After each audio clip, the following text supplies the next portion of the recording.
Right now, Stacey Dahl is here. Stacey is with Minn Kota Power Cooperative. They are like a power wholesaler. They would be like, I guess, a little bit like Basin, only on the other end of the state. Would that be a fair description, Stacey? Yes, that's correct. Yep, Yes. we provide power to the eastern third of North Dakota and northwest Minnesota from a wholesale power supply.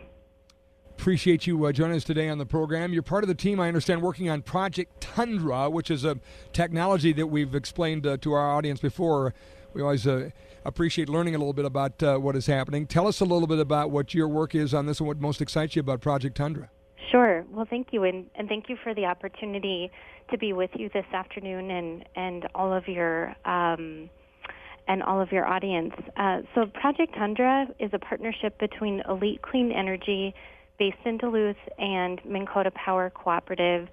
So we're spearheading Project Tundra, which is a project to capture carbon dioxide emissions from a large existing coal-fired power plant, and the specific target in this case is the Milton R. Young Station. We have 2 units out there. The larger unit is Unit 2, about 477 megawatts, and so we are exploring the feasibility of putting carbon capture equipment on that particular unit to capture the vast majority of those carbon emissions. And what is the benefit to the consumer ultimately? Obviously, I understand what the work this would be, the technology, and what it would mean for the different plants and where this has been used before. One of our previous guests talked about Houston and how this has been used. But I want the folks that are getting a bill from in your neck of the woods. I guess could be XL Energy, could be one of the local power co-ops, or on this end MDU or whoever. What's the difference to the consumer?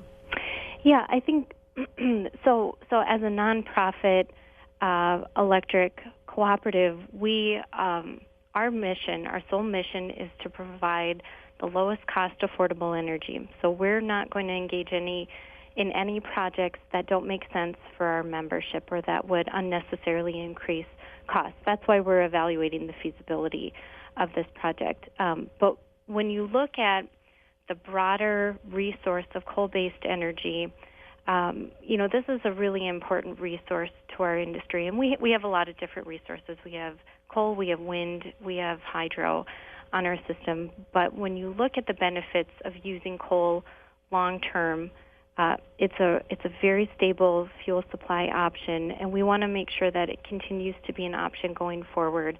And as your audience is well aware, coal is under a lot of pressure, not only from markets, but from a policy, regulatory perspective as well. So if we can advance technology to make sure that all of the investments that we've made in coal country in North Dakota and the environmental upgrades have been significant, as in the billions of dollars, we want to preserve those assets, and a project like this can help to do that. And I guess another benefit, we all hear about all of the efforts on, climate change and different, what I would say, job-killing, economy-killing solutions to it, rather than letting the technology deal with it. Here's a technology solution to a lot of what all that regulation has been pushing for, and that's capturing carbon dioxide, right? That's correct. And there's a couple different components to this particular project, which is interesting. So in the Texas-based project, all of that carbon was used for enhanced oil recovery. And we're proposing a similar model here, where we could use some or all of that carbon for enhanced oil recovery. And you can go down the list of benefits, including, revitalizing old conventional wells in oil country in North Dakota, which has a benefit not only to landowners, to mineral interest owners, but revenue to the state of North Dakota, increasing our overall supply.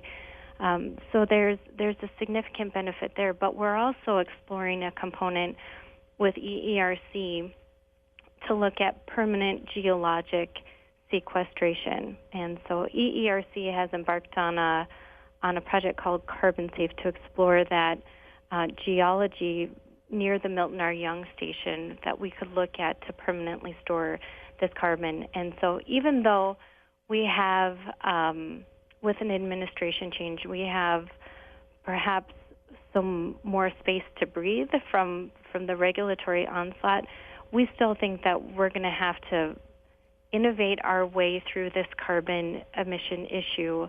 And so again, that's one of the motivators behind Project Tundra.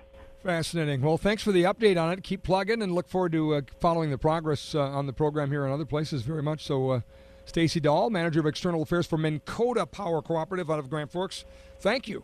Thank you very much. Enjoy the conversation.